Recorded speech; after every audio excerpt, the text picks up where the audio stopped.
ഹിൻഡൻബർഗിന്റെ ആരോപണങ്ങൾ തള്ളിയാണ് സെബിയും സെബി ചെയർപേഴ്സണും അദാനി ഗ്രൂപ്പും രംഗത്ത് വന്നത്. എന്നാൽ സെബി പുറത്തിറക്കിയ പ്രസ്താവനകൾ ഹിൻഡൻബർഗ് റിപ്പോർട്ടിലെ വിവരങ്ങൾ ശരിവെക്കുന്നതാണെന്ന് വ്യക്തമാക്കി അവർ മറുപടി നൽകി. മാധവി ബുച്ചനും ഭർത്താവിനും വിദേശ ഇന്ത്യൻ കമ്പനികളിൽ നിക്ഷേപം ഉണ്ടായിരുന്നത് സെബിയിൽ ചേരുന്നതിന് മുൻപാണെന്ന വാദം മറുപടികളിലൂടെ ഹിൻഡൻബർഗ് പൊളിക്കുന്നുണ്ട്. ഇരുവരും സൂചിപ്പിച്ചിരുന്ന സിംഗപ്പൂർ ആസ്ഥാനമായ കൺസൾട്ടിംഗ് കമ്പനി അഗോറ പാർട്ട്നേഴ്സും ഇന്ത്യൻ കൺസൾട്ടിംഗ് കമ്പനിയും ഇപ്പോഴും നിലവിലുണ്ട് എന്ന് ഹിൻഡൻബർഗ് ആരോപിക്കുന്നു. 2022 വരെ മാധവിക്ക് കമ്പനിയുടെ 100% ഓഹരി ഉണ്ടായിരുന്നു. നിലവിൽ ഭർത്താവാണ് 99% ഓഹരി ഉടമ. സിംഗപ്പൂർ കമ്പനി ഇടപാടുകൾ പരസ്യമാക്കുന്നില്ല എന്നും ഹിൻഡൻബർഗ് റിപ്പോർട്ട് വ്യക്തമാക്കുന്നു. മാധവിക്കും ഭർത്താവിനും അദാനി ഗ്രൂപ്പിന് കീഴിലുണ്ടായ ഫണ്ടുകൾ അന്വേഷിക്കാനും സെബിക്കായിരുന്നു ചുമതല.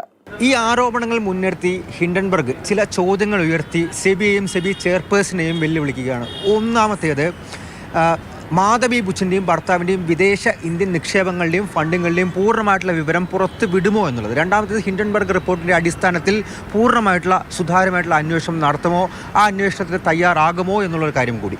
എന്നാൽ ഹിൻഡൻബർഗ് ഇന്ത്യക്കെതിരെയുള്ള സോറസ് നീക്കം എന്നാണ് BJPക്ക് പറയാനുള്ളത്. ജോർജ് സോറസിന് ഹിൻഡൻബർഗിൽ നിക്ഷേപം ഉണ്ടെന്നവർ ആരോപിക്കുന്നു.